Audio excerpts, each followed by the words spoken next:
Aquí también. A ver si esto está bien, como va. Sí.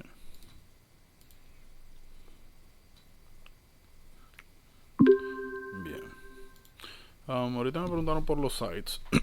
Recuerden, como hemos mencionado, que en los ribosomas nosotros teníamos ya ensamblados, encontrábamos tres tipos de sites. Estaba el E-site de E de exit, está muy grande, E de exit, que estaba el P, que es donde finalmente se forma el resultado proteico de la traducción, y estaba el A-site aceptor de aminoácidos. Entonces lo que habíamos explicado era que todo comenzaba en el sitio P con metionina y AUG, y que eso correspondía a la fase inicial de iniciación con el Initiator Factor tipo 2. Luego pasábamos a la segunda etapa, que era el Elongation Factor, donde entraba el Elongation Factor tipo 2, permitía el proceso de... Dímelo, Luisana. Disculpa, Jordano, fue que por lo menos yo no pude escuchar desde que tú comenzaste a grabar. Si puedes repetir, por favor, porque traté de Oh, sí. levantar la mano al inicio y no quería. Y Ok, disculpa. sin problema. Que voy aquí a abordar una dudita que me pidieron que retroalimentara, que si tienen cualquier otra me dejen saber.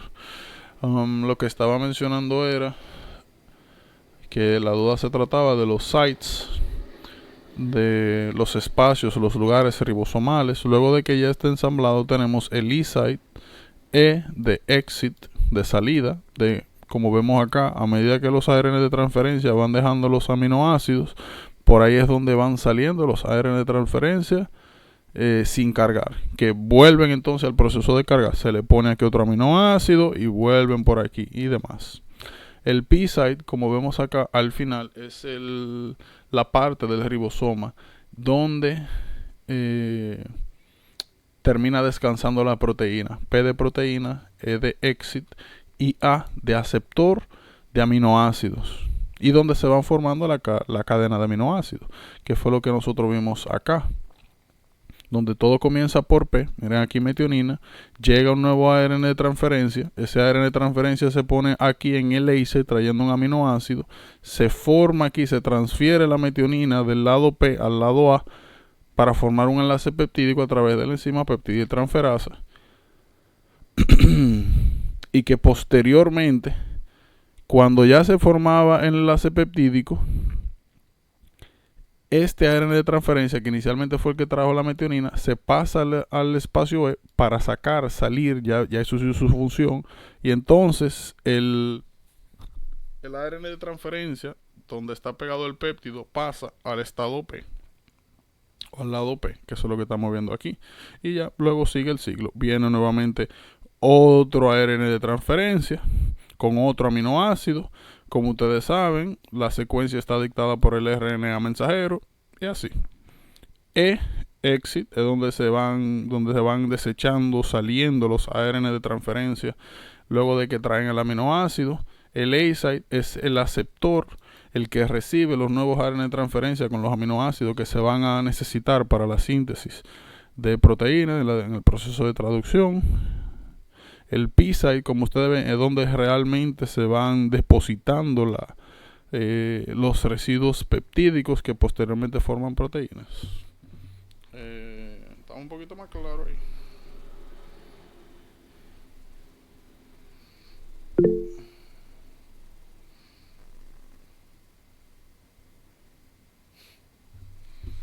A ver. Excelente. José Mayri, yo te debo una respuesta. Ah, bueno. Dímelo, Luisana.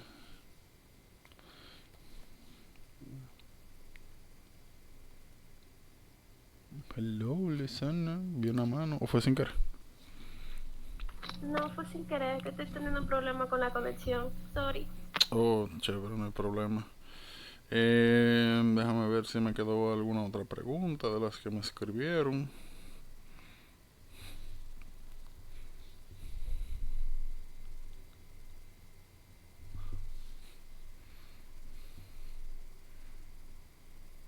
Ok, creo que eso. ¿Alguna otra pregunta, como había mencionado, general? ¿Todo bien? Ok, vamos para adelante. Mira, ya hablamos de las generalidades del ciclo celular.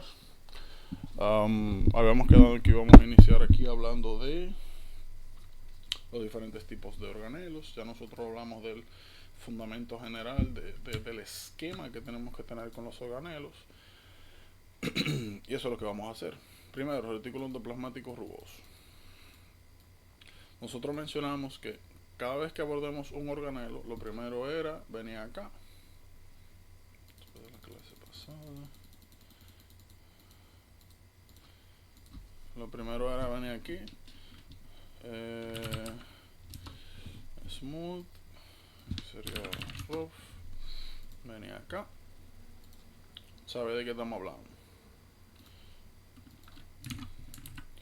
Primero, entonces, el retículo endoplasmático rugoso, como vemos, es un organelo que está formado por una serie de membranas con ribosomas pegados a esa membrana. Eso es lo que le da nuevamente el aspecto granular. Como le mencioné, venía acá a buscar su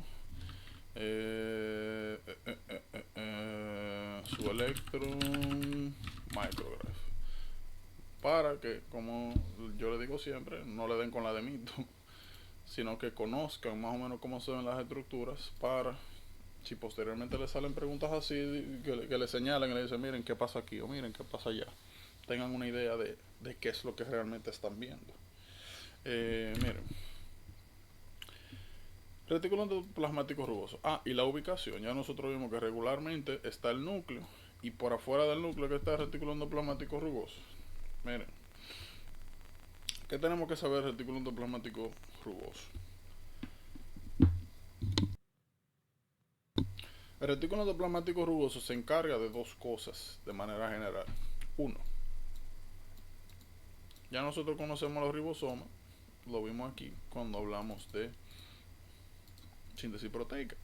Ya nosotros sabemos que eso es lo que ocurre en los ribosomas.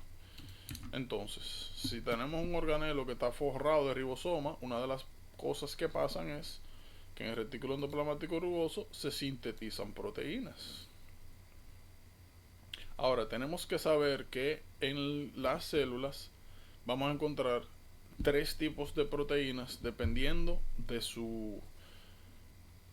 de a dónde vayan a ejercer su función. De esas tres, dos se sintetizan en el retículo endoplasmático rugoso.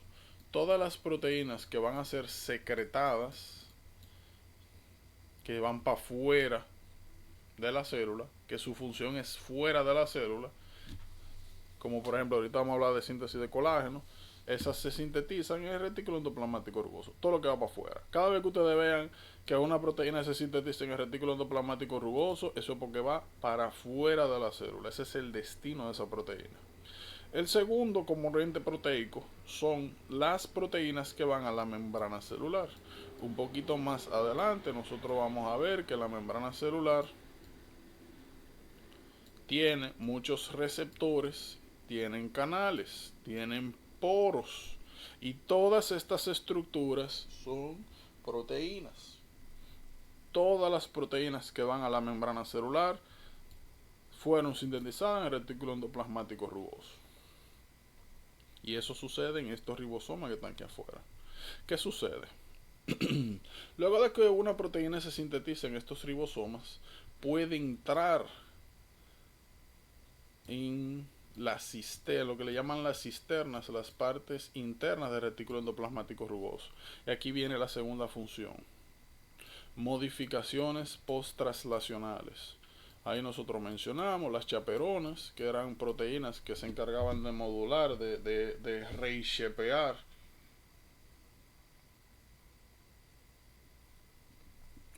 las proteínas recién sintetizadas. Y luego están las modificaciones covalentes, ponerle azúcar, hidroxilar. Estas son funciones esenciales del retículo endoplasmático rugoso. Eso es lo que, en resumen, lo que nosotros vemos acá. ¿Qué otra cosa tengo yo que aclararles? Miren, como mencioné, nosotros tenemos proteínas que se van para afuera de la célula, tenemos proteínas que van a la membrana y por supuesto tenemos proteínas que se utilizan aquí en el citoplasma. Retículo endoplasmático, todo lo que se va para afuera que sea proteína y todo lo que va a la membrana. Las proteínas que se utilizan aquí en el citoplasma son sintetizadas en ribosomas libres que no están asociados a retículo endoplasmático rugoso. Entonces, eso es una diferencia importante. Saber en qué órgano sucede algo, en qué organito, nos determina, ya nosotros sabemos por dónde va eso, independientemente sea lo que sea. Ok. Un cuidado que tienen que tener con los diferentes organitos, vamos a dar un ejemplo ahora con retículo endoplasmático rugoso, es que, oigan bien,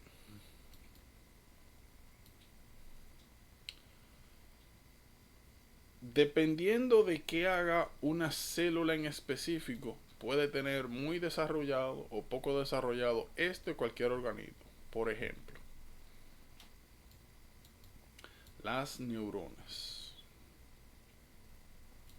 Las neuronas, vamos a mencionar también los linfocitos B. Miren, las neuronas y los linfocitos B son dos células que constantemente están sintetizando proteínas y utilizando proteínas y secretando proteínas, sustancias. ¿Qué sucede? Si el retículo endoplasmático rugoso es quien se encarga de facilitar el proceso de síntesis de las proteínas que van para afuera, por ejemplo, el linfocito B producen inmunoglobulina. Las inmunoglobulinas son proteínas. Entonces, este tipo de células tienen el retículo endoplasmático rugoso súper desarrollado.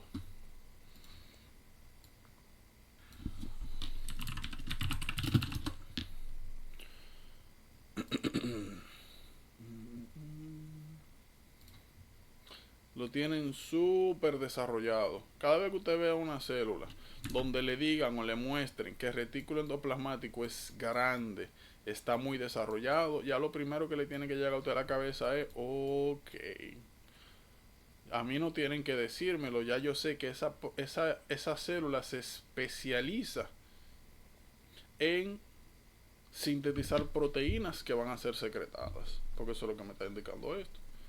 Que esa célula hace mucho eso. Eso es especialmente importante en neuronas, como mencioné, y en linfocitos B. Miren. En neuro, un poquito más adelante, nosotros ya vamos a hablar de los aspectos histológicos y funcionales de las neuronas. Ahora, nosotros vamos a ver que en general nosotros vamos a tener dendritas. Aquí podríamos ver el axón y el soma. En el soma nosotros vamos a tener el clásico ojo de búho, que es el que caracteriza a las neuronas, y vamos a ver que en su citoplasma nosotros tenemos unas estructuras granulares. Estas estructuras granulares que se tiñen intensamente corresponden a los llamados cuerpos de Nissl. Los cuerpos de Nissl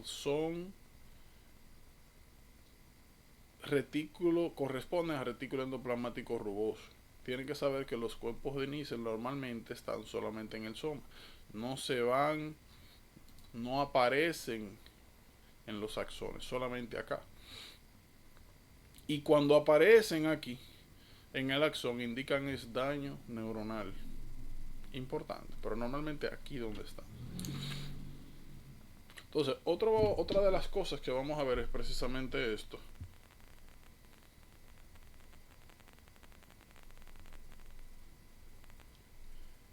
Que mismos organismos en diferentes células pueden tener características distintas.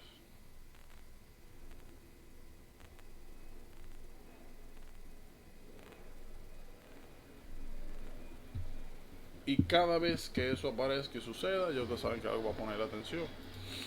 Mientras tanto, eso es lo que nos interesa a nosotros aquí de retículo endoplasmático. Miren, hay algo bien importante. Hay algo que se llama Signal Recognition Particle. En español se llama péptido señal.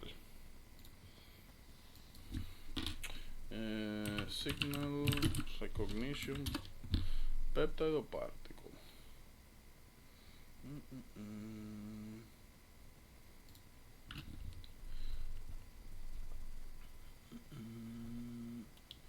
Hay una imagencita que yo tenía por aquí.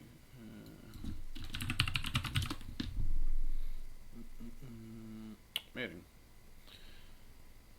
no todas las proteínas que son sintetizadas en el retículo endoplasmático rugoso necesariamente son modificadas. Dios mío, ¿dónde está la imagen? Esta. No podemos utilizar esta. Bien. Miren.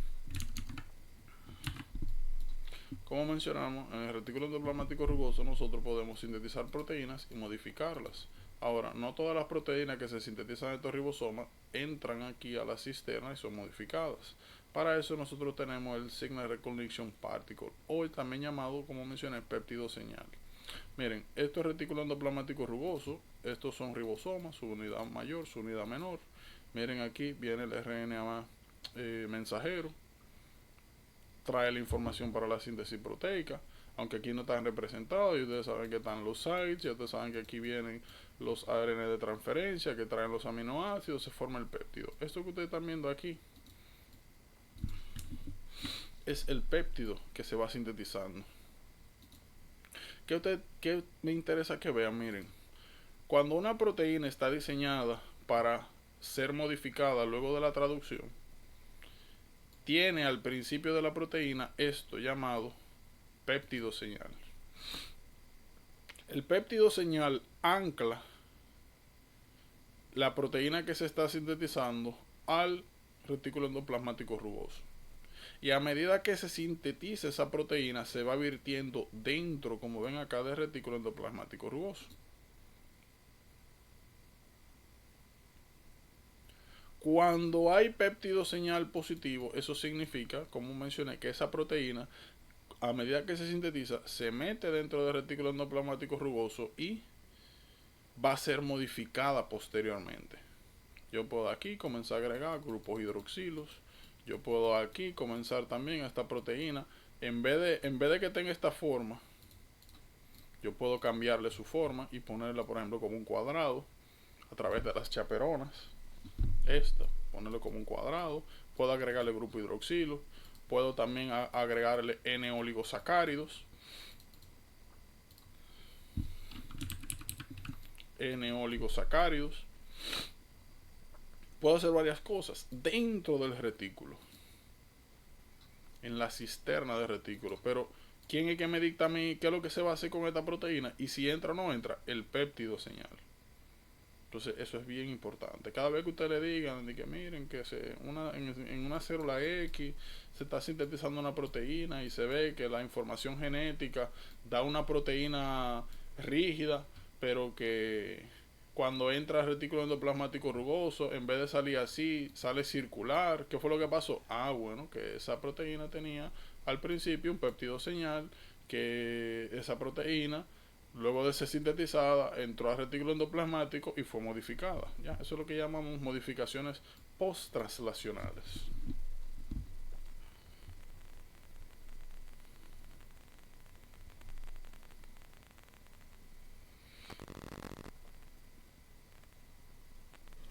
Giordano, Entonces, ajá. ¿tú lo podrías repetir realmente? Porque no lo entendí muy bien. Ok, ¿qué no me entendiste? Acá el péptido señal. Sí, exactamente, esa parte. O sea, eh, su función en sí. Bueno, la función es, mira, vamos a poner dos casos. Vamos a poner dos casos. Vamos a poner este caso y este caso. Fíjate. El primer caso, nosotros vamos a quitar todo esto. Esto es retículo endoplasmático rugoso, ¿verdad? Déjame pegar esto un poquito más. Vamos a ponerlo ahí pegadito. Mira, dos casos. Esto es retículo endoplasmático rugoso. Ya nosotros sabemos que el retículo endoplasmático rugoso está conformado por una cisterna y por ribosomas pegados. en la membrana. Los ribosomas ya nosotros sabemos que lo que hacen es recibir ARN mensajero y sintetizar una proteína. No todas las proteínas que se sintetizan en el ribosoma entran a la cisterna de retículo. Hay algunas proteínas, vamos a poner una especie de ejemplo, que cuando se sintetizan, o sea, cuando salen acá del ribosoma, se quedan afuera. Y así mismo agarran y se mandan o para la membrana o para el exterior de la célula. No entran aquí. Ahora, lo que determina si esa proteína recién sintetizada se manda de una vez para afuera o a la membrana o se entra para acá para modificarse es si esa proteína recién sintetizada tiene un péptido señal, que es esto, o signal recognition particle. El signal recognition particle me determina a mí si un péptido recién sintetizado en el retículo endoplasmático entra dentro del retículo o de una vez se manda para el exterior o la membrana celular. Bien, mejor. Sí, mucho mejor, gracias. Excelente. Ahora, ¿cuál es la diferencia entre una proteína, o mejor dicho, qué yo puedo hacer con una proteína metiéndola para acá adentro? Yo puedo hacer tres cosas. Una, esta fue la proteína que se sintetizó, miren la forma. Una de las cosas que yo puedo hacer es cambiarle la forma. En vez de que tenga esa forma, puedo ponerla de forma cuadrada. Vamos a ver más adelante que las proteínas, dependiendo de su forma, cambian su función. Dentro del retículo yo puedo cambiarle la forma a una proteína. Otra cosa que puedo hacer es modificar químicamente la proteína. Yo puedo agregar monosacáridos u oligosacáridos, o sea, puedo ponerle azúcares. Otra cosa que puedo hacer es ponerle grupo hidroxilo, hidroxilal. Puedo modificar física, la forma y químicamente esa proteína. A través, este proceso se llama modificación post-translacional. Traduje, modifico post-translacionalmente ahí mismo. ¿Quiénes se modifican? Los que tengan péptido señal. Si no tiene péptido señal, no entra a la cisterna, sino que de una vez va a lo que sea que vaya a hacer por ahí. ¿Estamos claros?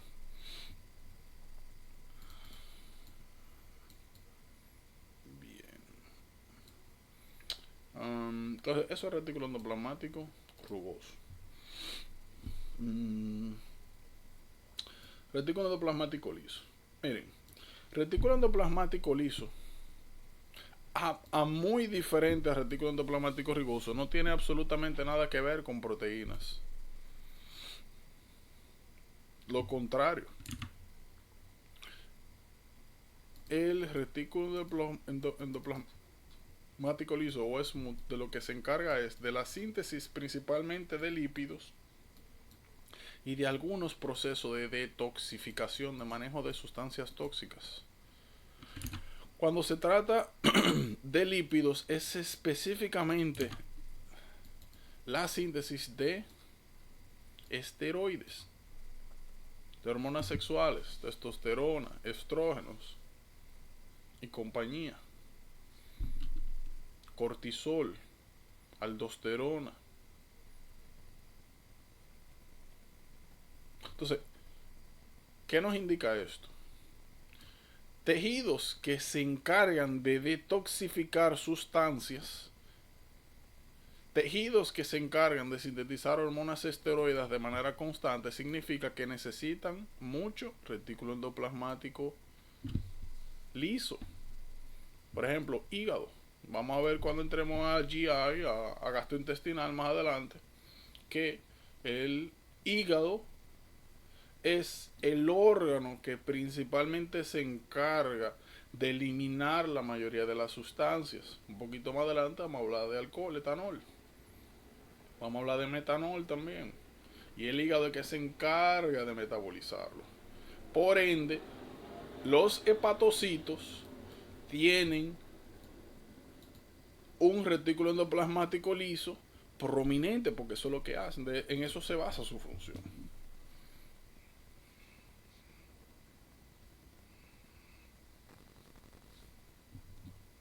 En eso se basa su función. Entonces eso es bien importante. Reconocer las especializaciones celulares a través de ¿qué organitos esperaríamos que estén más desarrollados? Bien importante eso. De la misma manera, vamos a ver un poquito más adelante, por ejemplo, mencionamos algunas hormonas esteroideas, significa ovarios, testículos. Como producen esteroides, pues tienen bien desarrollado esas células del retículo endoplasmático liso. Cortisol, aldosterona, que son hormonas que se producen en la glándula suprarrenal, pues esos órganos, esas células, tienen bien desarrollados estos organitos. Bien. Entonces, fíjense. Miren, cell trafficking.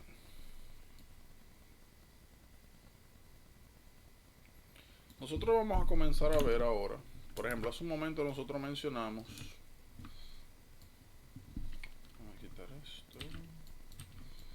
Hace un momento nosotros mencionamos algo interesante. Y lo que mencionamos fue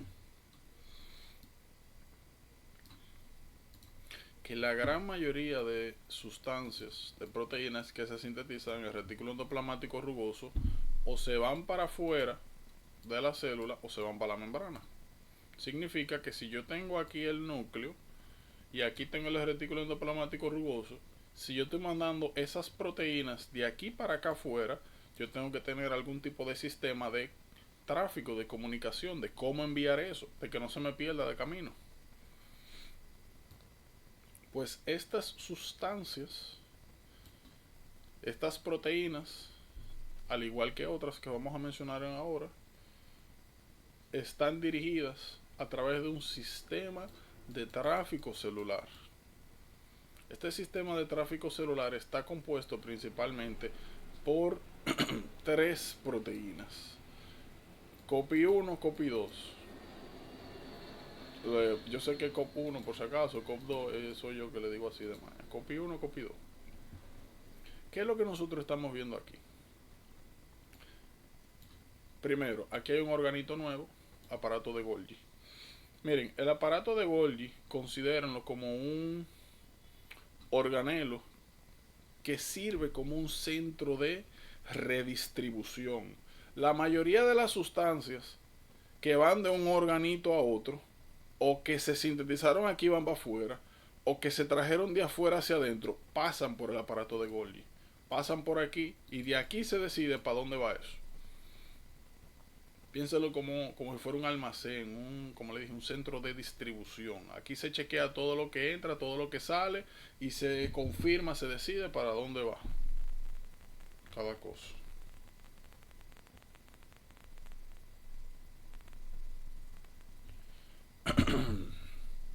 Entonces, ¿qué nosotros vamos acá? Cuando nosotros vamos a sacar algo del retículo endoplasmático, se manda primero al aparato de Golgi a través de las COPI2.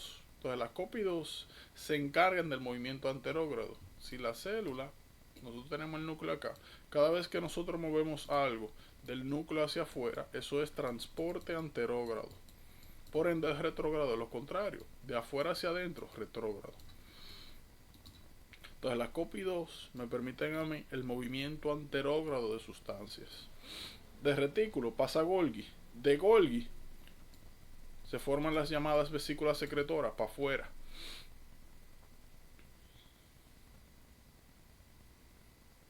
Ahora, nosotros vamos a ver lo siguiente. Hay algunas proteínas y algunas sustancias que yo puedo querer modificar acá en el retículo endoplasmático. Entonces, esas proteínas, esas sustancias llegan al aparato de Golgi y a través del sistema de las COPI1 yo me aseguro de que vayan hacia allá. Todo lo que esté marcado con COPI2 va para afuera. Todo lo que esté marcado con COPI1 va hacia el retículo endoplasmático. Nuevamente, como mencionamos, un sistema de tráfico. Es usted marcar los diferentes tipos de vesículas con los diferentes tipos de sustancias para asegurar de que eso llegue a donde tiene que ir. Por eso fue que ayer, en estos días, le dije, miren, ya eso de que que esta célula que va de aquí a ahí, que magia, no. Ya nosotros vamos a ir hablando de los procesos específicos que dan lugar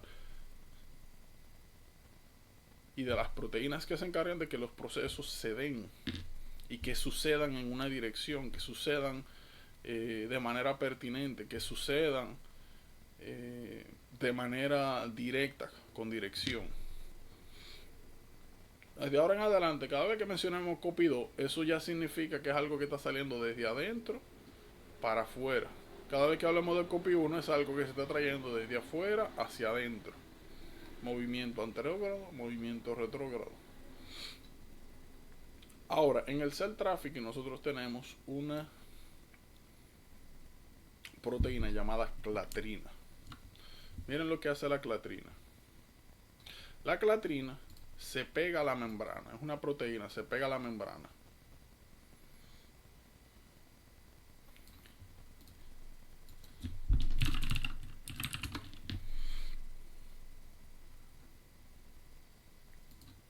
Miren, esto, el slingshot.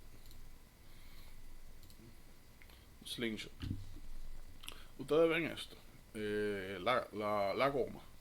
Imagínense que la clatrina es como esta goma y que se pega aquí a la membrana. La clatrina es una proteína contráctil, jala a la membrana hacia adentro y forma una vesícula. La clatrina lo que permite es jalar pedazos de membrana celular hacia adentro para atraer sustancias que están afuera. Aquí vamos a decir, mira que esta célula necesita recaptar un neurotransmisor, por ejemplo. La clatrina jala, forma una vesícula con el material que estaba aquí afuera. Es una manera de captar sustancias. Entonces eso hace la clatrina. Fíjense, cuando la clatrina trae material de fuera, a través de la formación de esta vesícula, se forma el llamado endosoma tardío. Endo, adentro, soma, cuerpo. Forma un cuerpo hacia adentro, una vesícula.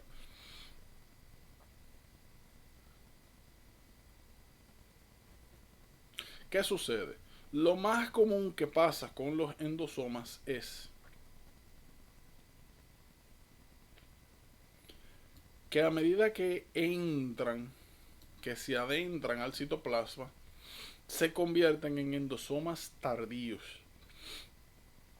Muchas veces estos endosomas se fusionan con lisosomas para la degradación y manipulación de este material.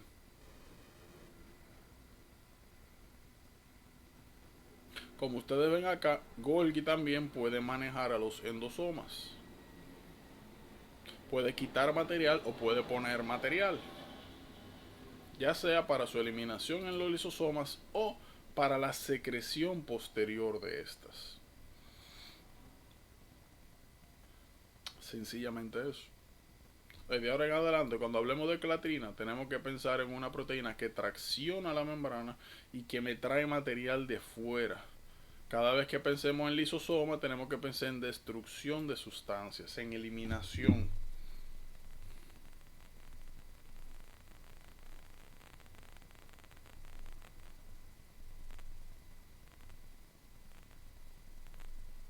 Bueno, como les decía, eso es para nosotros entender cómo se mueven los diferentes tipos de sustancias dentro de la célula. Entonces, miren, todavía nosotros no vamos a entrar en hablar a profundidad de patologías, pero, y porque particularmente porque la mayoría de las patologías nosotros lo vamos a ver a repetición. Ahora, I-cell disease nosotros no lo vamos a ver en ningún otro sitio. Miren, voy a traer esto aquí, voy a poner esto aquí.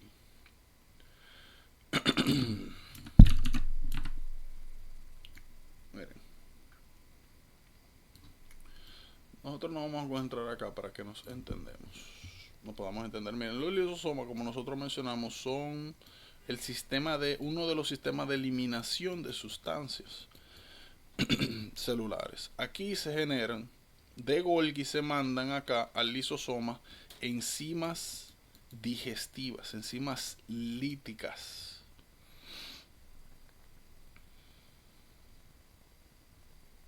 Y de la manera, y como hemos visto, si viene de aquí del retículo para Golgi, COPI2.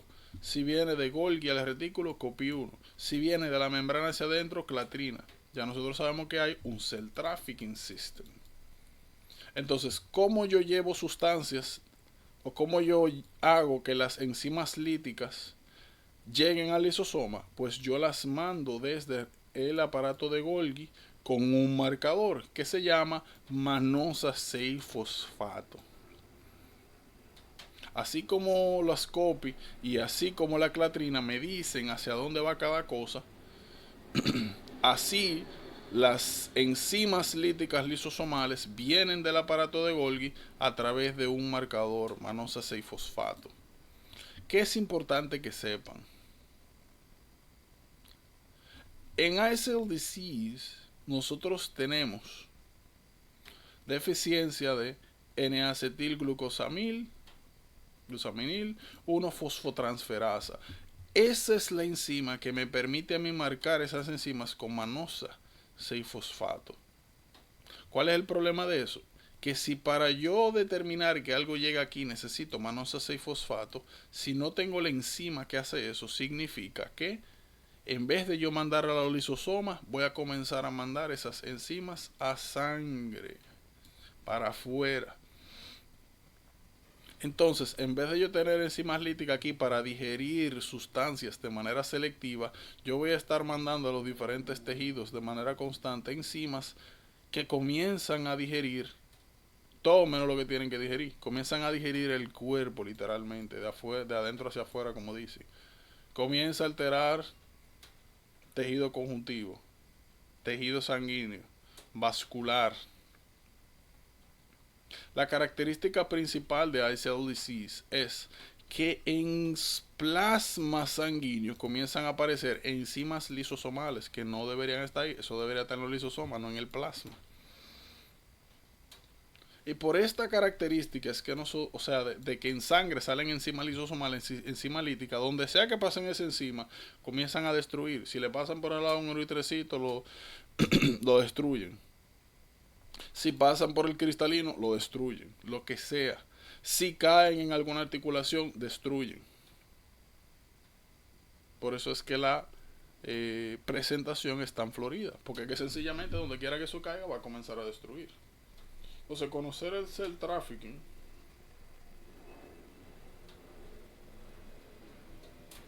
conocer el sistema de cell trafficking es importante porque cuando encontramos alguna alteración en hacia dónde debería ir alguna de estas sustancias, ya nosotros podemos predecir. Por ejemplo, si mañana usted le sale una pregunta y le dice, mira que hay una proteína que se sintetiza en el retículo endoplasmático rugoso y se está viendo que debería secretarse hacia la sangre, pero ya no aparece en sangre. Cuando se revisan las células que secretan, se ve que el citoplasma está lleno de esas proteínas.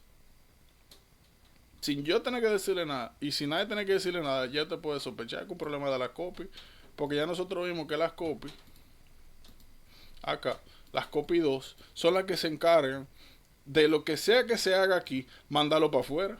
Entonces, se te están acumulando aquí las proteínas que está sintetizando en el retículo endoplasmático.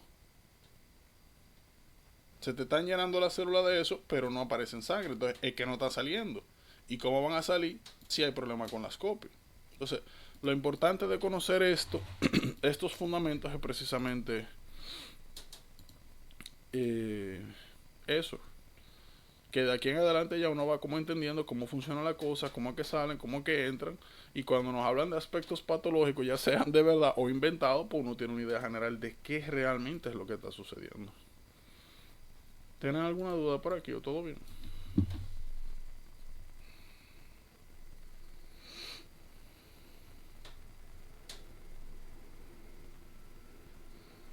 Todo bien, chévere. Entonces, miren, peroxisomas.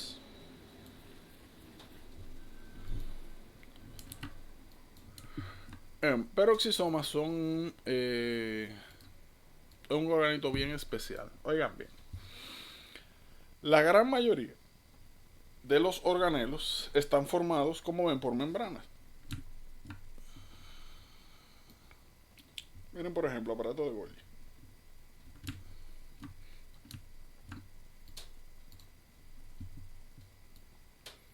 Membrana. Miren, tenemos una membrana por afuera, una membrana por adentro. Entonces, una membrana como la membrana celular, que tiene dos componentes. Los peroxisomas tienen la característica de que son órganos que tienen un solo layer de membrana. Eso es único de ellos.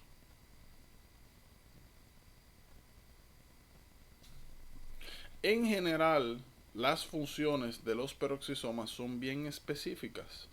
En resumen, los peroxisomas se encargan de la utilización de grasas como fuente de energía, sobre todo de las grasas que son de cadena muy larga. Un poquito más adelante vamos a ver que las grasas se dividen en cadena corta, cadena media y cadena muy larga. Cadena larga y muy larga. Entonces los peroxisomas se encargan de la digestión de una fracción bien específica. Entonces eso es importante porque es algo característico. Una membrana, bien característico, patrones. Si bien es cierto, nosotros vimos ahorita que en el retículo endoplasmático liso se encarga de detoxificación de sustancias, en el peroxisoma de manera particular se metaboliza el etanol.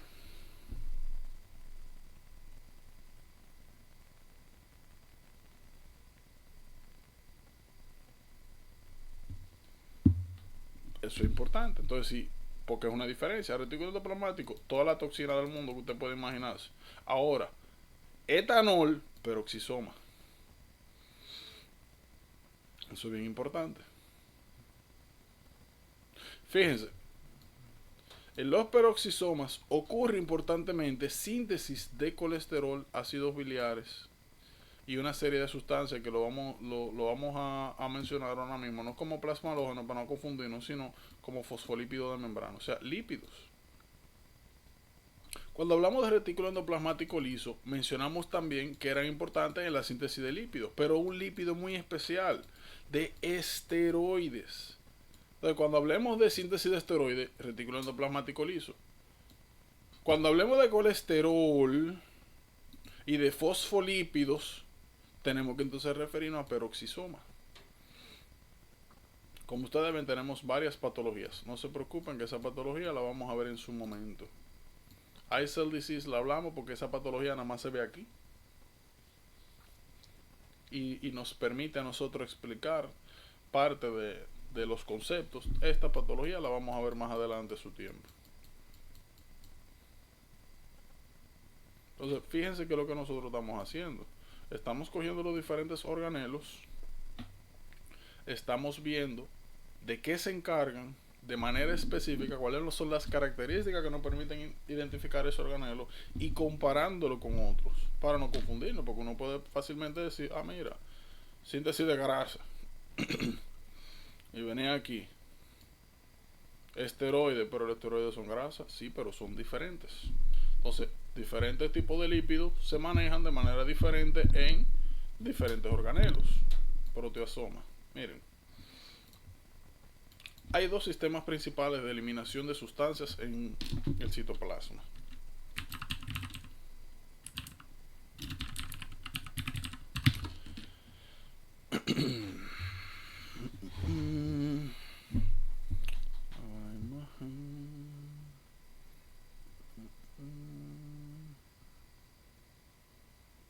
Creo que esta nos puede servir. No, más simple.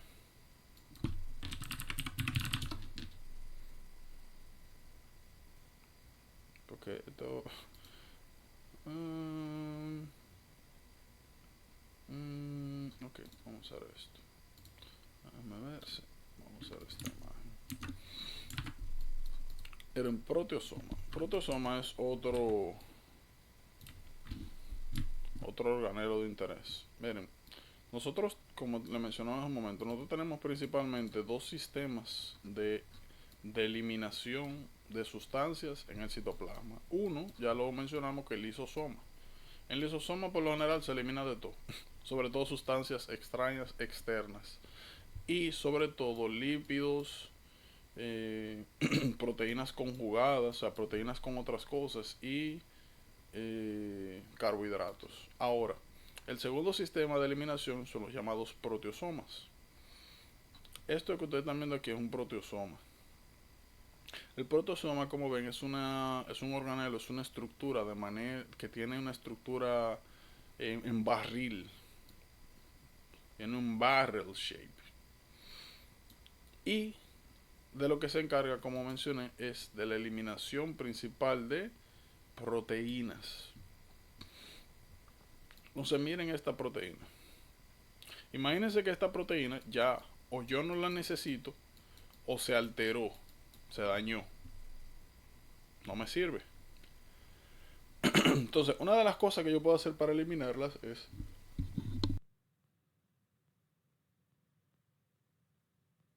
pegarles una proteinita, una sustancia que se llama ubiquitina. La ubiquitina es una proteína de marcaje. Todas las proteínas que estén marcadas con ubiquitina van al proteosoma.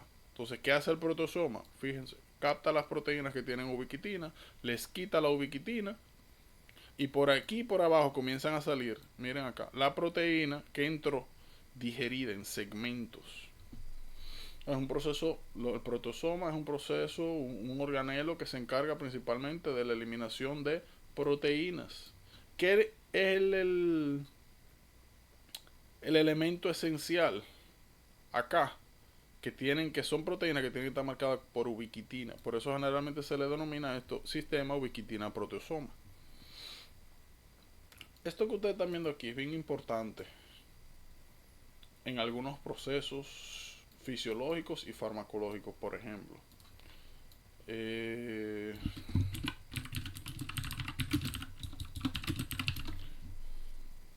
Esto lo vamos a ver un poquito más adelante. Déjame ver si veo. Ah, miren. Miren aquí.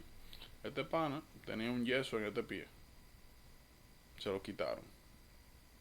Ustedes ven la clara diferencia que hay en la batata. Y me imagino que todo el que ha tenido un yeso o ha visto a alguien. Acá. Oh, está desacatado esto. Ven acá.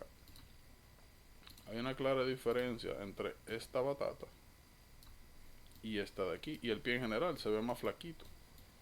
Se ve atrófico. Y eso normalmente es normal en personas que le ponen un yeso. Mucho tiempo sin utilizar, sin función, se atrofia. ¿Qué tienen que saber? Inicialmente este pie era igualito que este. Eventualmente se puso atrófico, se eliminaron células, se eliminaron los elementos que no se estaban utilizando. El proceso por el cual ocurre la atrofia es por este sistema, ubiquitina proteosoma. Todas esas células musculares que no se están utilizando comienzan a degradarse a través de este sistema, esas proteínas. Entonces, este sistema es bien importante en el proceso de atrofia.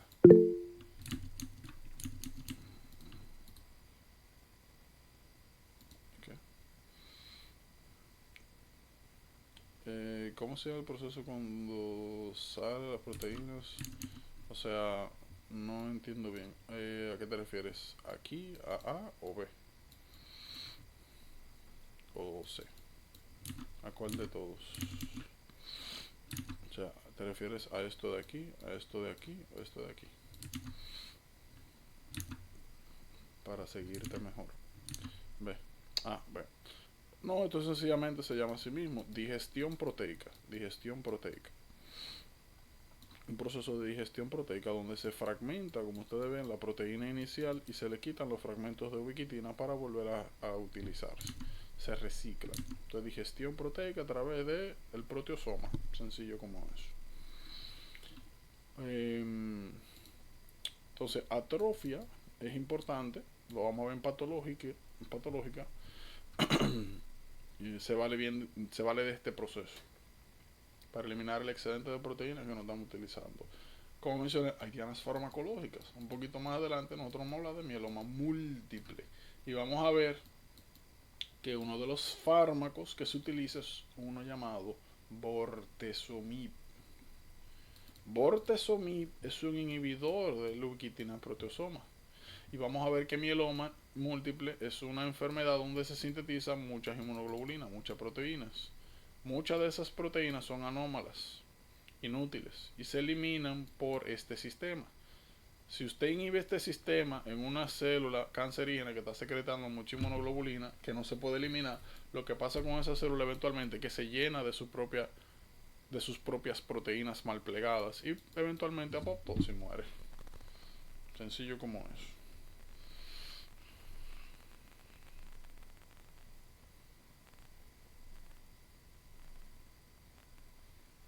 Sencillo como eso.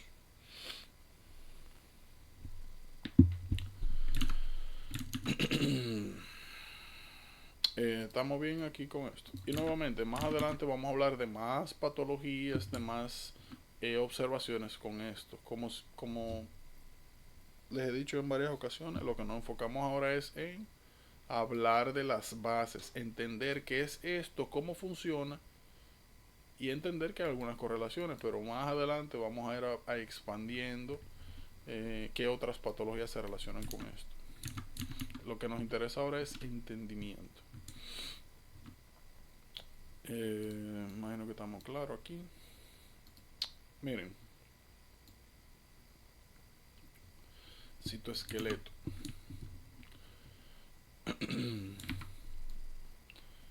Miren, citoesqueleto. El citoesqueleto, como su nombre podría identificar, es una serie de filamentos pequeñitos. Déjame buscar esto.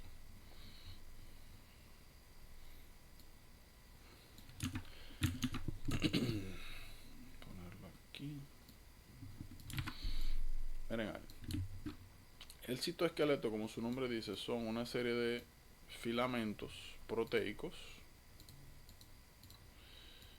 que sirven para dar rigidez, estructura, estabilidad a la célula. Otra cosa que sirven es, vamos a hablar de los microtúbulos. Los microtúbulos sirven para formar como una especie de carreteras. Por ejemplo, las COPI-2 me van a llevar algo de aquí para acá. No es tampoco magia. O sea, magia digo de que ellas las ratan por acá o tienen algún tipo de mecanismo propulsor. No, sencillamente nosotros tenemos, esto lo que me dice es para dónde va, pero no me las lleva. En la célula constantemente nosotros tenemos un sistema de microtúbulos, véanlo como una especie de sistema de carretera que constantemente se están creando y deshaciendo. Por ejemplo aquí, tengo que llevar esto de aquí para allá. Los microtúbulos, ¿verdad?, me forman una carretera. Llevaron la vesícula, sí, pues luego de eso se eliminan. Entonces, diferentes estructuras celulares van a estar conformadas por diferentes tipos de elementos de citoesqueleto. ¿Qué es lo que a mí me interesa que conozcan? Que hay tres tipos principales. Un poquito más adelante nosotros vamos a hablar de actina. Vamos a hablar de microvellosidades. Me interesa que sepan que cuando nosotros lleguemos ahí, sepan que eso constituye el tipo de filamento de microfilamento. Un poquito más adelante nosotros vamos a hablar de los famosos filamentos intermedios. Y ahora nosotros nos vamos a enfocar un poquito en microtúbulos. ¿Qué sí me interesa que sepan? Miren, microtúbulos relacionan principalmente, como dije, un sistema de movimiento de carreteras, tanto de movimiento de sustancia como de movimiento de elementos celulares. Los filamentos intermedios son bien importantes y los vamos a retomar en patología. En patología nosotros vamos a ver que una manera fácil de tú identificar cuál es el origen de un tumor es determinando cuáles filamentos tienen. Por ejemplo,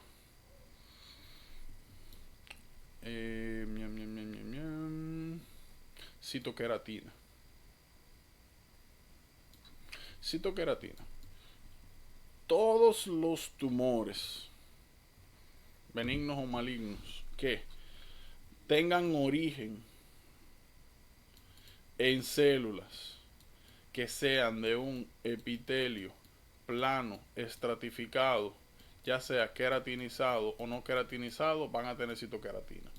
Eso es importante porque no siempre el tumor va a aparecer en la piel. Por ejemplo, imagínense si ustedes tienen, bueno, la causa más frecuente de tumores cerebrales son metástasis.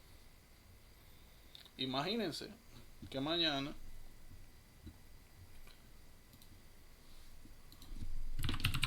Central Nervous System metástasis.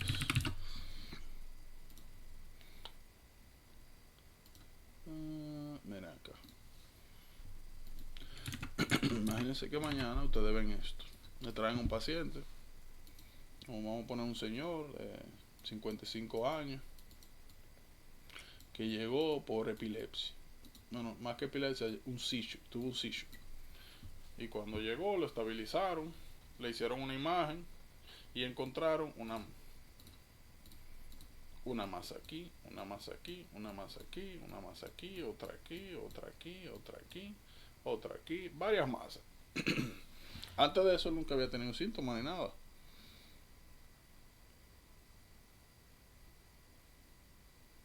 Cada vez que ustedes ven un tejido donde aparecen muchas masas de así como regar, piensen en metástasis. Por ejemplo, en pulmón nosotros tenemos los llamados cannonball metástasis.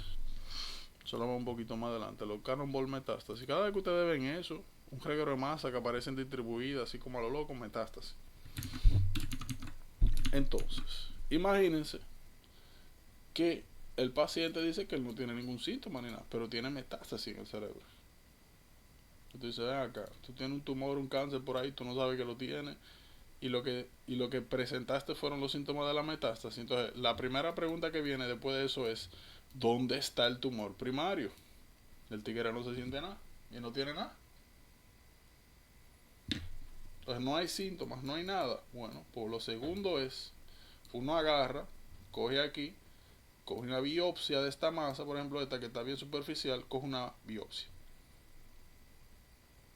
Y a esa biopsia uno tiñe para filamentos intermedios. Vamos a suponer que esta masa dio positivo para citoqueratina. Si dio positivo para citoqueratina, eso significa que vino de un epitelio escamoso. Entonces, ¿qué me indica eso? Que yo tengo que buscar piel. Tengo que buscar piel, esófago, faringe, laringe. Tengo que buscar en esa área el tumor. En ano también. En donde sea que yo tenga epitelio plano estratificado.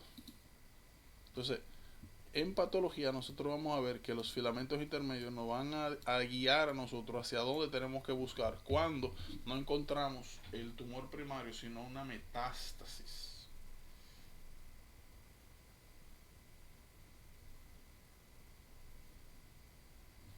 Bien importante eso. Como les comenté, nosotros nos vamos a concentrar en los microtúbulos. Déjame traer,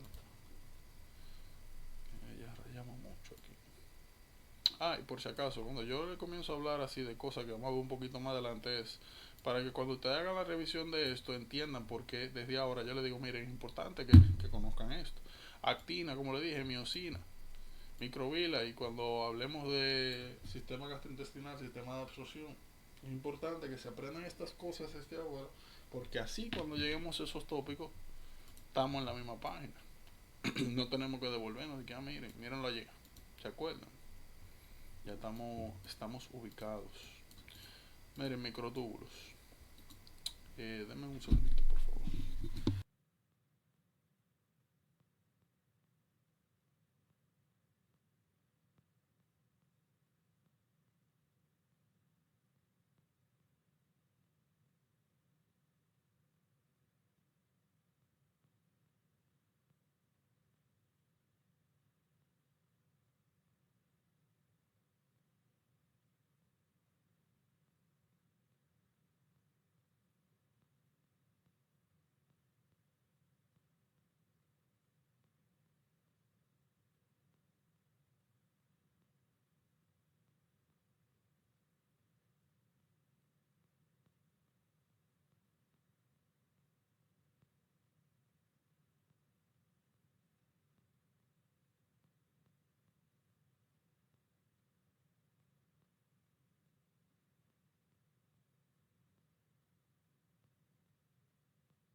Así, así, situación resuelta.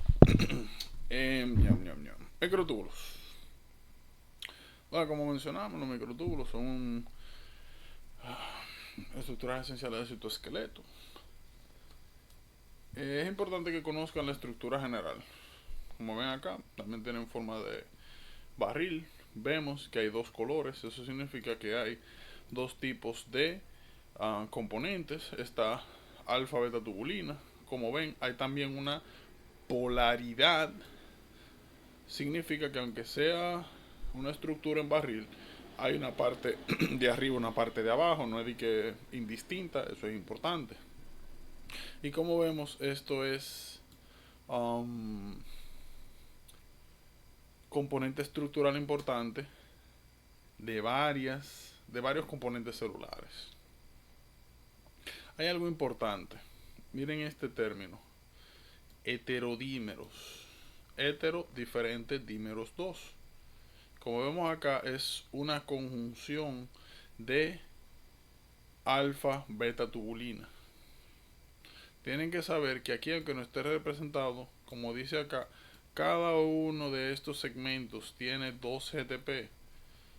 Cuando comencemos a hablar de flagelos y cilios, sobre todo, vamos a entender un poquito más eso. Eso mírenlo como una fuente de energía, como tipo ATP. ¿Qué tienen que saber? Asociadas a estos microtúbulos, nosotros vamos a encontrar dos tipos de proteínas. Vamos a poner una aquí y vamos a poner otra acá. Las dos proteínas que nosotros vamos a encontrar se llaman dineína y quinesina. Son proteínas motoras. Lo importante de estas proteínas es lo siguiente. Nos permiten identificar, así como el sistema de las COPI, hacia qué me permite a mí el movimiento de una sustancia hacia una dirección. Por ejemplo, vamos a agarrar una... Imagínense, muy imaginado que esto es una neurona. Una neurona y que esto es un axón. De que los sheets de mielina y que este es el botón axónico. Muy esquemático. Nosotros vamos a ver un poquito más adelante que las neuronas, que aquí verá dendritas, botón axónico, axón. Nosotros vamos a ver un poquito más adelante que hay una especie de tránsito constante que va desde la parte central de la neurona hacia el botón, por ejemplo, los neurotransmisores. Se sintetizan aquí, pero aquí es donde se secretan. Entonces, para poderlo secretar aquí tienen que migrar. Eso es importante. Y vamos a ver un poquito más adelante que parte de la regulación neuroendocrina es que hay algunos neurotransmisores que cuando se secretan se recaptan y vuelven a ser traídos hacia la parte de arriba. O sea que así como nosotros sacamos de la parte central al botón axónico, así también devolvemos sustancias. Y cada uno de estos movimientos va a estar dado por estas proteínas motoras. Como mencioné, tenemos dineína y quinesina. De la manera en la que yo me aprendí esto, es una manera bien interesante. Bueno, me parece interesante. D. Si ustedes abren... A ver si... Mira, ¿qué fue lo que yo escribí?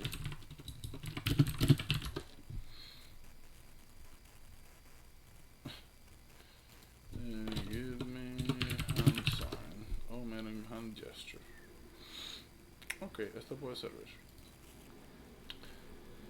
Imagínense el motion que uno hace con las manos cuando pide algo o cuando le hace una señal a alguien de lejos como de ven, que uno mueve las puntas de los dedos hacia la palma, hacia el wrist, como de ven. Entonces, de dame va, entonces es un movimiento que va desde afuera hacia adentro, como el de los dedos. Entonces la dineína de dame me trae las sustancias de la parte externa a la parte interna. Dineína hacia adentro. Movimiento retrógrado. Dame. K ya es un cliché. Nunca me deja de dar risa. Un cliché, pero me sirve, que es lo importante. Kame Kameha. K de Kame Kameha. ¿Cómo va el Kame Kameha? De la mano para afuera. Entonces es un movimiento que va desde adentro hacia afuera. Entonces la dineína me permite entrar sustancias, la quinesina me permite sacar sustancias. Sencillo. ¿Por qué es importante esto? Un poquito más adelante nosotros vamos a ver esto. Herpes. Herpes. El herpes regularmente es una patología recurrente, sobre todo en periodos de estrés o inmunosupresión. Al que le da, le sigue dando, tarde o temprano. La razón de esto es que en la primera infección de herpes, cuando el virus infecta a las células de acá, el herpes se conecta o infecta las terminaciones nerviosas sensitivas. Y posteriormente a eso utiliza la dineína para llegar a los ganglios sensoriales posteriores, donde puede entrar en una especie de hibernación, como le llaman dormant state, estado de dormant, eso mismo. Entonces, hay algunos patógenos que utilizan la dineína para ingresar al sistema nervioso. Lo vamos a ver con otras sustancias también. El otro ejemplo clásico es, un poquito más adelante, nosotros vamos a hablar de rabies hydrophobia. Vamos a hablar de rabies. Una de las características que vamos a ver de rabies es el hydrophobia.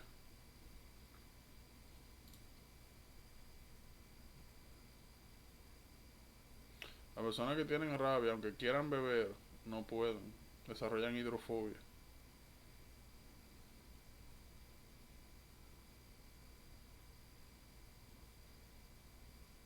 No pueden beber. Y es uno de los signos cardinales. Trata de tragar, no, técnicamente no puede. Un poquito más adelante nosotros vamos a hablar de rabia. ¿Qué me interesa que sepan? Rabia como tal da cuando el virus llega al sistema nervioso central. No llega aquí. Rabia tiene algo interesante y es que dependiendo de en qué parte del cuerpo es donde te inoculan el virus, es que tan rápido se presenta la enfermedad. Por ejemplo, vamos a poner 3 casos. Aquí, aquí y acá. En el primer caso, esto fue un niño que lo mordió un perro en el pie. 8 meses, 12 meses después, desarrolló rabia. Se murió. Al segundo niño lo mordieron en el brazo. A los 6 meses desarrolló rabia y se murió. En el tercer caso, a este niño lo mordieron en la cara. Y luego de que lo mordieron en la cara, a los 2 meses le dio rabia y se murió. Entonces lo que nosotros estamos viendo es que mientras más cerca es la mordida de rabia, más rápido llega al sistema nervioso, bueno, menos tiene que viajar el virus, más rápido te da la patología. Entonces, así como herpes, el virus aprovecha la dineína, dame de para adentro, de afuera hacia adentro, para migrar al sistema nervioso central, que es donde causa patología, per se. Es una correlación clínica importante. Y pues la vamos a necesitar precisamente cuando hablemos micro y para. Hay toxinas, pero más importantes son las que mencionamos. Miren, un poquito más adelante nosotros vamos a hablar de una serie de fármacos para diferentes patologías que tienen dianas farmacológicas acá. Por ejemplo, los antihelmínticos. Escuché algo, ¿dónde está esto aquí? Dímelo, Lisa, ¿qué es lo que pasa? Sí, era para confirmar. Esas dos proteínas que tú mencionaste fueron las mismas que tú dijiste que en el caso anterior de lo que explicamos. Espérate. Dime ahora, De no te los... oigo nada. Vos es durísimo. Ok, No. que en esas proteínas que tú mencionaste son las mismas que tú dijiste en el caso de los CAP, que son las que van a transportar. En los casos de... O sea, escuché O todo bien sea, hasta el tú final. dijiste En los los CAP casos... solamente van a decir hacia dónde va. Exactamente. Te van a decir hacia dónde Ya, va. pues yo, Si transportan para adentro o si ok, qué dineína y quinesina para afuera. Ujú. Así que sí. ok, gracias. Las dos están así mismo alrededor de los microtúbulos. La diferencia es para dónde se mueven. Si mueven para adentro, mueven para afuera. Por eso hay que conocerlas a ambas. ¿Por qué? Porque más adelante ustedes le van a poner casos así, le van a preguntar que cuál fue o el tipo de movimiento o cuál fue la proteína que utilizó el patógeno para migrar hacia el sistema nervioso central. Le ponen A, movimiento retrógrado. B, movimiento anterógrado. O te ponen cuál fue la proteína que utilizó. Dineína, quinesina. Le ponen dos o tres disparates más. Entonces tienen que saber bien hacia dónde es cada uno de los movimientos para poder responder bien. O sencillamente te ponen preguntas esquemáticas. Te ponen nuevamente, bueno, imagínense que una neurona. Te ponen una neurona y te dicen, mira que unos científicos están inventando ahí, estudiando funciones neuronales y ven que cuando la neurona recibe un estímulo por la dendrita, se da la señal para que aquí comience a aparecer acetilcolina. Comienza a aparecer aquí en el botón axónico y te preguntan, ¿cuál set de proteínas se encargaron de hacer este proceso de transporte? A, dineína. B, quinesina. Y así. Es importante saber qué te da la dirección. ¿Hacia dónde? Ñam, ñam, ñam. Miren, cilios.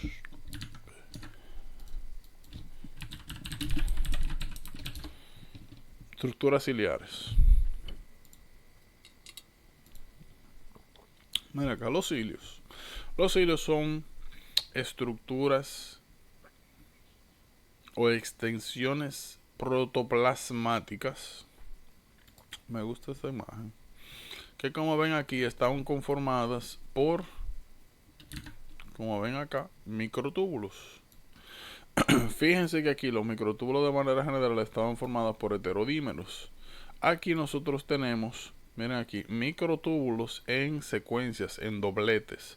Es importante que sepan que los cilios tienen dobletes externos y dobletes internos. Es importante que sepan que los dobletes, como están viendo acá, que los dobletes externos son también heterodímeros. Van a encontrar microtúbulo A y beta, pero los centrales son solamente beta. Características importantes que tienen que saber: los cilios son estructuras móviles. Por ejemplo, cilia in respiratory. Respiratory sin. Ven acá. Los cilios, parece más como una anémona eso, pero vamos a imaginarnos que sí. Ah, mira, cilios. Los cilios son como una especie de prolongaciones, como vamos a decir pelitos, que tienen algunas células. En este caso estamos hablando de células respiratorias. Todo el lining respiratorio está forrado de estas células ciliares. Y de lo que ayudan estas células ciliares es de cuando se produce moco o llega aquí algún tipo de patógeno o algún tipo de contaminante, polvo, lo que sea, barren, sacan, se mueven de lado a lado y sacan tanto el moco como lo que comenté anteriormente. Todo lo que llega que no debe estar ahí en los pulmones. Así, desde aquí comienzan a arrastrar todo hacia arriba. Eso hacen los cilios a nivel pulmonar. Como ven acá. Hay cilios en otros lados. Y dependiendo del área donde estén van a tener diferentes funciones. Pero en general, lo que hacen los cilios es moverse. Proveen motilidad. ¿Qué sucede? Nosotros tenemos el síndrome de Cartagener. Miren bien. Vamos a agarrar esto. Síndrome de Cartagener. Vamos a quitar esto que no nos interesa. Miren, más adelante vamos a tener tiempo para discutir bien imágenes. Pero ahora lo que me interesa es lo siguiente. Cada vez que ustedes le enseñen un X-ray o una imagen en general, Lo primero, antes de usted ponerse a buscar cosas raras, lo primero que usted va a revisar es los lados. ¿Dónde está lo derecho y dónde está lo izquierdo? Porque me llegó a pasar que esto que usted está viendo aquí pasó por desapercibido, pues yo pensaba, qué sé yo, que la tiraron de otro ángulo o algo así. Usted está viendo aquí que el lado derecho está acá. Y usted está viendo acá que el corazón está desviado hacia el lado derecho. Eso se llama destrocardia.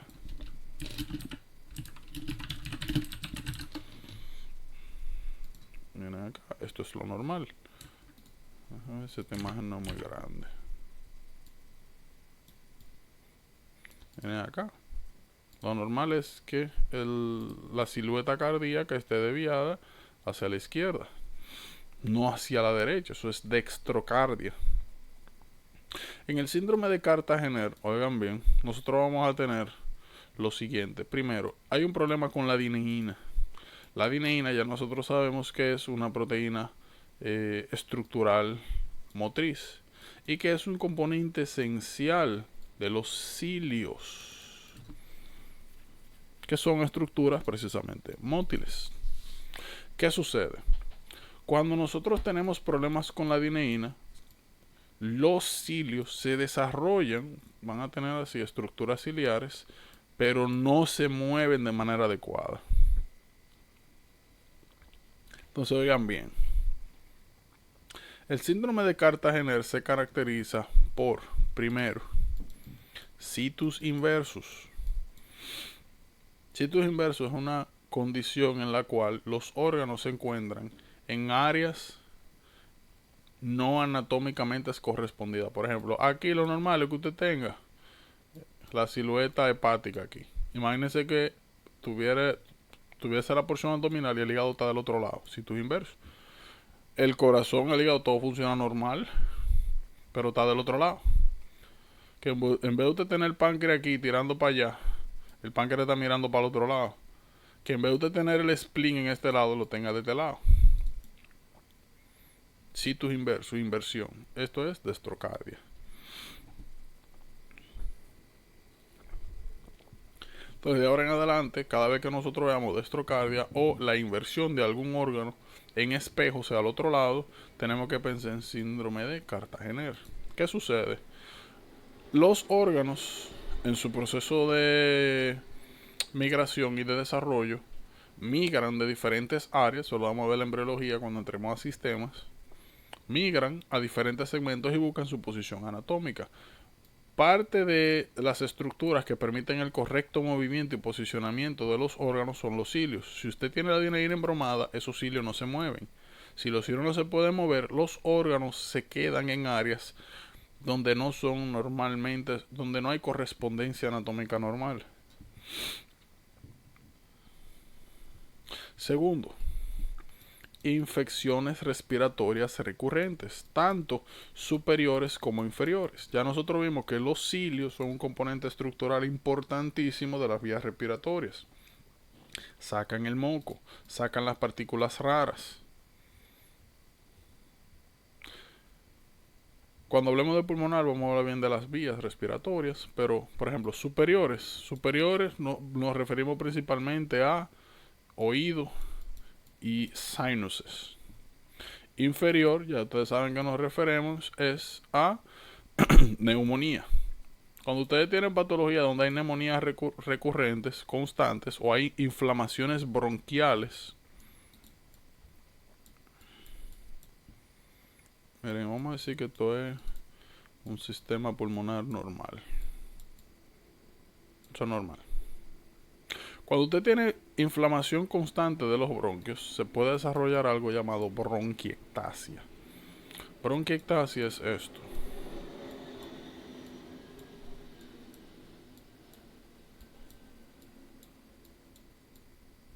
Bronquiectasia es esto, la dilatación de los bronquios. Bronquioectasia. Entonces, no es raro que pacientes con síndrome de Cartagener con el tiempo, por las infecciones de vías respiratorias inferiores, sobre todo en los bronquios, porque no se puede sacar ese moco. Entonces, toda la bacteria, todas las partículas que llegan aquí se quedan ahí mismo, no se pueden sacar. Si se quedan ahí, más fácil de que causen infección, patología. Citus inversus, infecciones respiratorias recurrentes, más infertilidad. Tengo que hacer una aclaración en infertilidad. Yo sé que aquí, ¿dónde es que dice? Miren aquí. Aquí dice que en hombres y en mujeres causa infertilidad. Pero no es así. Miren, la infertilidad, nosotros, o lo mejor dicho, más que infertilidad, vamos a poner, le voy a explicar. Trastornos de fertilidad. Los trastornos de fertilidad se van a dividir según el sexo. En el caso de los hombres, lo que se va a desarrollar es infertilidad. En el caso de las mujeres, lo que se va a desarrollar es subfertilidad y aumento de riesgo de embarazo ectópico. Miren.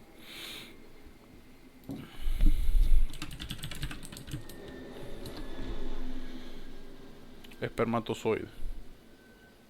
Esta estructura que ustedes están viendo es un derivado ciliar. El flagelo es lo que le da motilidad al esperma. Entonces en el hombre, tener problemas con la dineína da infertilidad. Porque puede producir esperma con material genético adecuado, pero no se mueve. Y el esperma, luego de que cae a la vagina, ¿cómo que se llama esto? Reproductive system. Teniendo en cuenta, ¿verdad?, que estamos hablando de una célula, o sea, de algo microscópico. Cuando cae aquí en la vagina, tiene que moverse todo este trayecto hasta caer acá en una de las dos ampulas, ya sea acá o acá, para poder fertilizar. Y constantemente, vamos a ver más adelante en reproductivo, el útero está constantemente generando secreciones. Entonces, el esperma tiene que vencer la acidez de aquí, las bacterias que están aquí, correr, atravesar todas estas estructuras en contra, sobre todo acá, de las secreciones endometriales. Entonces, si no funciona su cilio, lo que le da motilidad, olvídate que por magia no va a llegar aquí. Aquí se llega cogiendo lucha. Entonces, en los hombres da infertilidad. Ahora, trompas de falopio.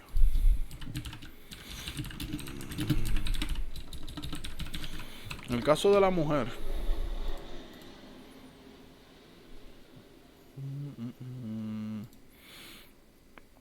a ver si se ven. Mírala aquí. En las trompas de falopio, en la parte superior, o sea, aquí, en la parte interna, en el lumen, nosotros tenemos cilios. ¿Adivinen qué? Los cilios en las trompas de falopio normalmente es lo que facilitan el movimiento de el óvulo fecundado hacia acá, para el útero. O sea, es un movimiento que va desde aquí para allá. Por ende,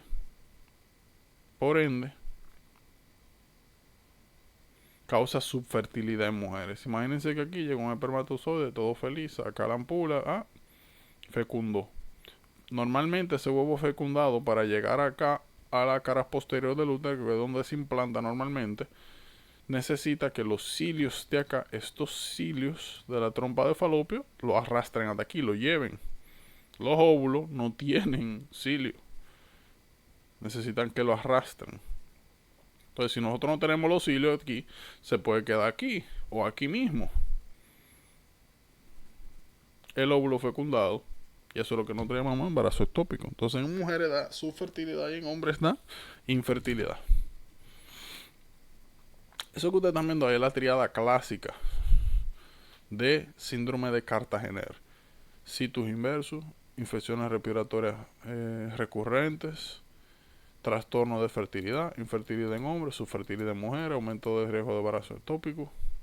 Eso es lo clásico que ustedes van a ver aquí. Ahora, Nosotros tenemos cilios especializados.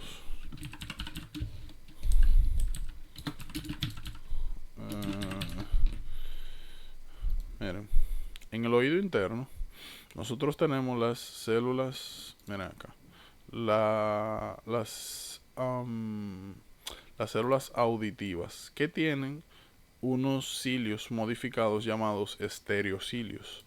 Esos estereocilios lo que hacen es que reciben las vibraciones que se producen en la endolinfa, que en la cóclea, y lo transforman en potenciales de acción para que la corteza auditiva pueda eh, generar la transducción de energía sonora a potenciales de acción, que es lo que entiende el tejido neural. Entonces, estos estereocilios, sus cilios modificados, también dependen de dineína. Entonces, no es raro que pacientes que tengan síndrome de Cartagena, el problema con dineína, también tengan afectación de los estereocilios y secundariamente desarrollen disfunción auditiva.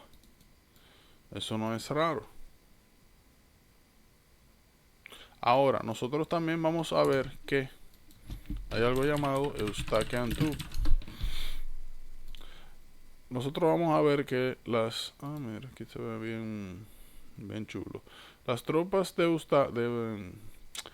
Eustaquio conectan el oído interno directamente con faringe. Por eso es que cuando uno, por ejemplo, está cogiendo un bolo o algo así, se le tapa un oído, si usted bosteza, se igualan las presiones y se quita el aumento de presión que ocurrió aquí en el oído interno. ¿Qué sucede? Normalmente esta trompa, esta conexión, drena también el líquido que se genera acá, el moco, hacia la faringe. Cuando nosotros tenemos disruption de estas células ciliares, lo mismo que pasa en el sistema respiratorio, se queda todo el moco aquí. Y eso causa una condición llamada disfunción del tubo de Eustaquio.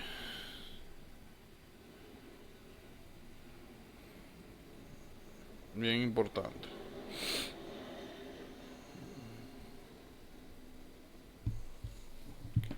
Bien importante. Pero lo clásico que van a ver es la triada que mencioné anteriormente. Esto. Cada vez que ustedes vean esa constelación, síndrome de Cartagena, pensar en problemas con dineína. Sencillo como eso. Tener cuidado, como dije, con los x-rays. Fijarse si es derecho o izquierdo para que no se le pase eso. Eso es importante. Miren, bomba sodio potasio TPAs. Nosotros esto lo vamos a abordar en cardio. Lo único que a mí me interesa que sepan es lo siguiente. Miren, la bomba sodio potasio para retroalimentar, como ya todos habremos visto en algún momento de la carrera, el nombre es bien explicativo. Bomba sodio potasio TPasa es una bomba que utiliza ATP para sacar 3 moléculas de sodio y entrar 2 de potasio. Si tú estás sacando 3 positivos y entrando 2 positivos, tú estás creando un gradiente. Aquí siempre va a haber más positivo que acá. Y eso causa el llamado potencial de reposo de membrana, donde el exterior de la célula es positivo y el interior es más negativo.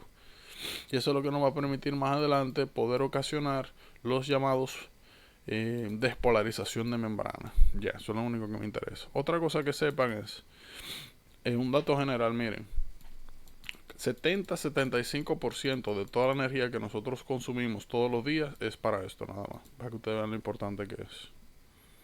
Sí, casi todo lo que usted come es para dar energía a esto, para que tengan una idea.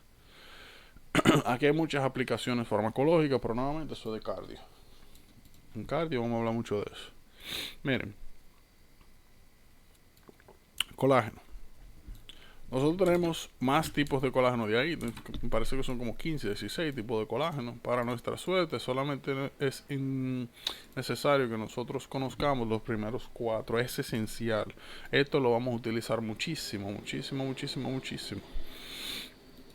Tiene que saber que colágeno es la proteína más abundante en el cuerpo. Es, como dije, bien importante que sepan de qué tipo de colágeno está formada cada área. Sobre todo Miren, tipo 4. Cuando nosotros comencemos a hablar de epitelio, vamos a ver que todos los epitelios, una de las características principales de los epitelios es que en la porción más inferior siempre hay una membrana basal, colágeno tipo 4.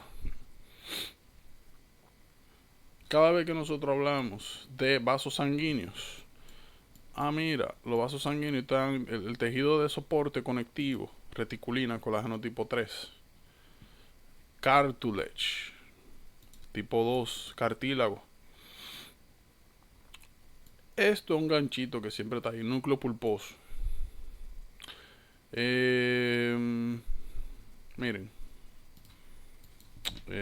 vertebral disc. Esto lo vamos a hablar más cuando hablemos de hernia. Miren, los discos intervertebrales tienen dos componentes. Está el núcleo pulposo, la parte interna, y el disco fibroso externo. El disco fibroso externo está formado de cartílago de colágeno tipo 1 y la parte interna, que es suave, colágeno tipo 2. Eso es bien importante. Bien importante porque pasa desapercibido y suelen preguntar eso. Te ponen un tigre con una hernia, un caso clásico, y tú lo que crees que te van a preguntar que dónde está la hernia, cuál es el abordaje, o qué estudio le van a hacer, qué medicamento le van a dar, y lo que te preguntan es que mira, de eso que lo que está protruyendo. Mira, en hernia lo que sale es, hay un weakness de la porción fibrosa y sale el núcleo pulposo. Te dice, miren, ¿qué es lo que está causando la compresión nerviosa? Es un derivado de colágeno tipo 2. Bien importante. Tipo 1 es el principalmente que vemos en los huesos. Ahora, que es importante que sepan, miren, cada vez que ustedes vean una estructura de tejido conectivo que sea sumamente fuerte, piensen tipo 1, colágeno tipo 1. Un poquito más adelante nosotros vamos a ver que colágeno tipo 1 y colágeno tipo 3 están relacionados a reparamiento tisular. Eso lo vamos a ver en inmuno. Y en inmuno también nosotros vamos a ver que el sistema inmunológico no solamente es para atacar, también es para reparar, para remodelar tejidos. Eso es bien importante. Miren, relacionado a síntesis de colágeno. Miren, primero,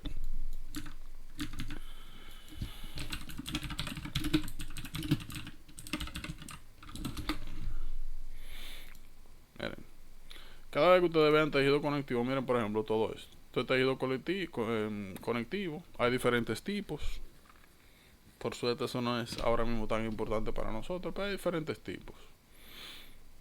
Todo eso que ustedes ven rosadito, tejido conectivo, y de vez en cuando ustedes ven una célula. Todo eso es colágeno. Dependiendo del tipo de tejido conectivo va a ser el tipo de colágeno, como vimos. Ahora bien,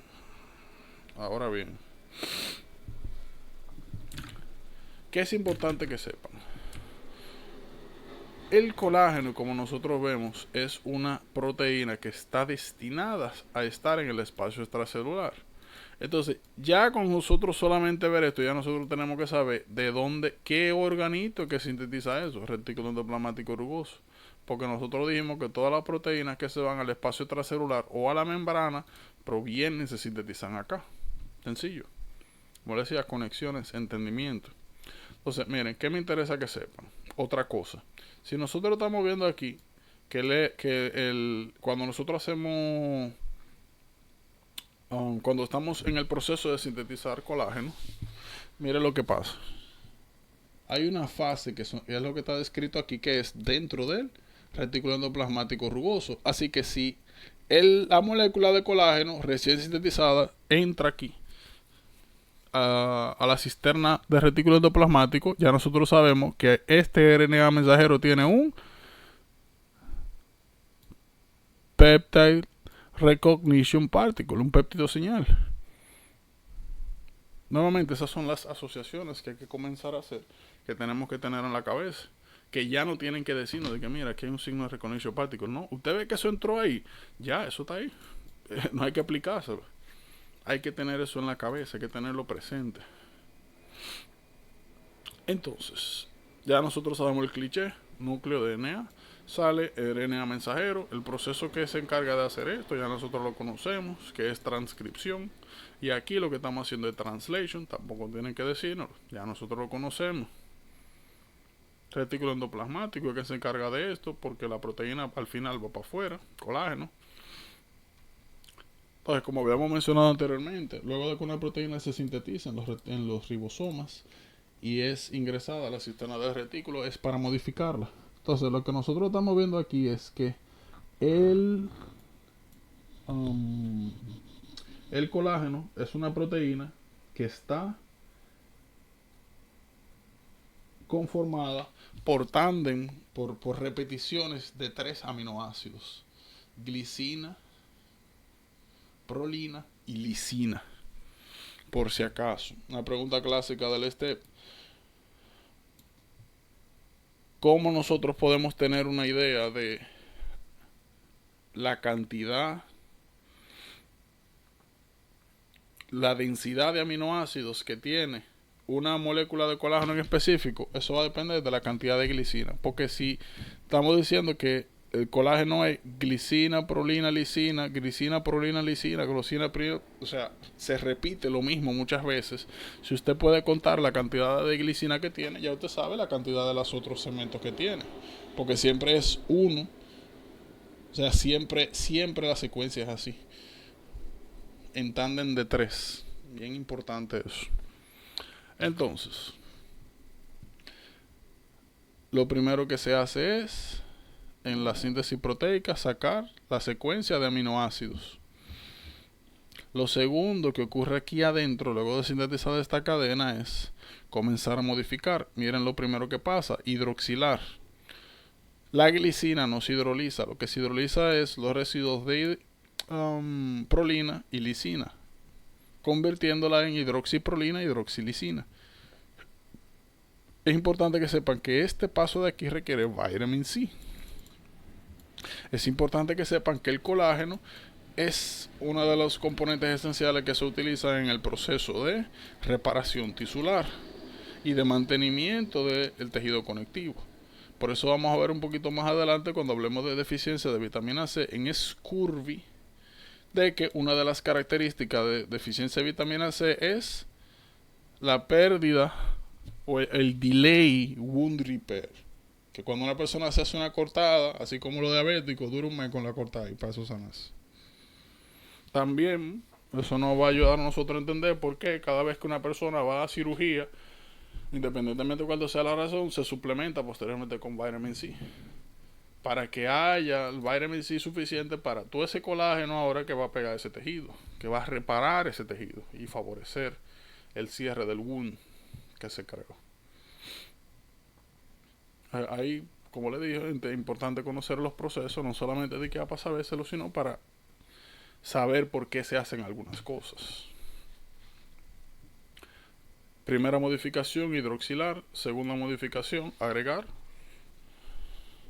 azúcares. Ese proceso se llama glucosilación. Vamos a ver un poquito más adelante que la glucosilación puede ser enzimática o no enzimática. Esta es glucosilación enzimática. Nosotros vemos que lo que sale de aquí, lo que entra acá, miren que es una hebra tipo alfa, y lo que salen acá son triple hélices de procolágeno. Como siempre, sale de aquí, va a Golgi, ya no hay que decirlo, copy 2. Ya nosotros sabemos que es el sistema de transporte que utiliza copy 2. Pasó por Golgi, para afuera entonces. Salió, pues lo primero que hacemos es trimear los lados. Eso es una de las características de modificaciones post-translacionales que nosotros vimos. Miren aquí que dice CNN terminals.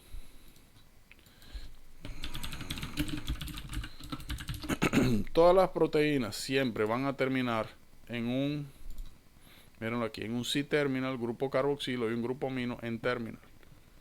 Entonces, si yo quito los extremos de el procolágeno, estoy quitando un extremo carboxilo y un extremo amino, siempre. ¿Qué sucede? Luego de eso, el procolágeno se transforma en tropocolágeno. Y aquí entra en juego una enzima bien importante, la lisiloxidasa. Lo que hace la lisiloxidasa es que modifica los extremos de lisina para permitir que se formen estos enlaces entre las moléculas de tropocolágeno y formen una malla, un mesh. Esta enzima es bien importante porque un poquito más adelante vamos a ver la enfermedad de Menkes, donde hay deficiencia en el proceso de absorción de cobre. Y vamos a ver que el cobre es un cofactor necesario para la esiloxidasa. Y así como aquí, si no tenemos vitamin C, no podemos hidroxilar, se embroma el proceso. Aquí no tenemos cobre, no podemos crear las modificaciones de los grupos de lisilo y no podemos crear el mesh de colágeno. Nos quedamos aquí en tropocolágeno. Se cae el proceso, producimos un colágeno deficiente. No formamos las hebras tensoras clásicas, las mallas completas. Producimos un colágeno débil, un colágeno de mala calidad. Entonces eso es síntesis de colágeno. Es importante que sepan los requerimientos, cobre, vitamin C. Es importante que sepan cada una de las áreas. Es importante que sepan que hagan la integración como mencionamos. O mira, modificaciones post-translacionales. Péptido señal. Mira, retículo endoplasmático, pues eso va para afuera o va para la membrana. Mira, el aparato de Golgi Relay. Ah, mira, COPI2. Estas son cosas que tienen que ir, como le digo, ya saliendo de manera natural. Que tienen que ir acostumbrándose a eso, a conectar temas, porque eso es lo que le van a requerir. Le pueden poner esto mismo y preguntarle, mire, aquí, ¿quién es que se encarga de establecer el movimiento literalmente así, de retículo a Golgi? Aquí, ¿quién es? Ah, COPI2. O mira, después de la síntesis ribosomal se hicieron modificaciones de hidroxilación y glucosilación. ¿Quién se encarga de eso? Ah, tiene que haber ahí un signal recognition particle, un péptido señal, ¿ya? Entonces lo bueno de esto que cosas, preguntas que ustedes veían antes y decían como coño y esto. Y esta pregunta de la NASA, ustedes van a decir, pero esta porquería. Es un asunto nuevamente de desarrollar el criterio, de comenzar a hacer este ejercicio mental, de darle sentido a las cosas, de integrar, de no solamente leer de manera lineal, sino, yo leí esto, pues, ¿en qué se relaciona esto con lo que veo más adelante?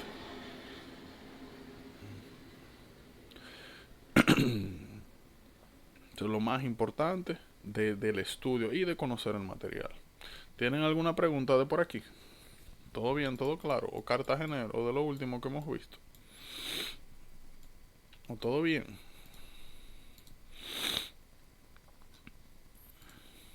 ¿Todo claro? Chévere. Dímelo, Nelly, ¿qué es lo que pasa?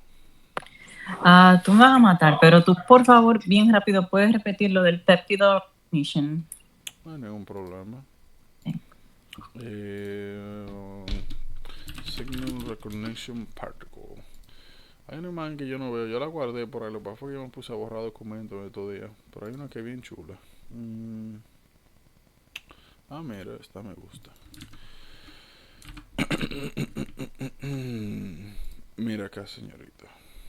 Y en general, miren, imagínense muy imaginadamente que este es retículo endoplasmático rugoso y que este es un ribosoma que está pegado aquí, no separado, sino que está aquí arriba, como debería de ir.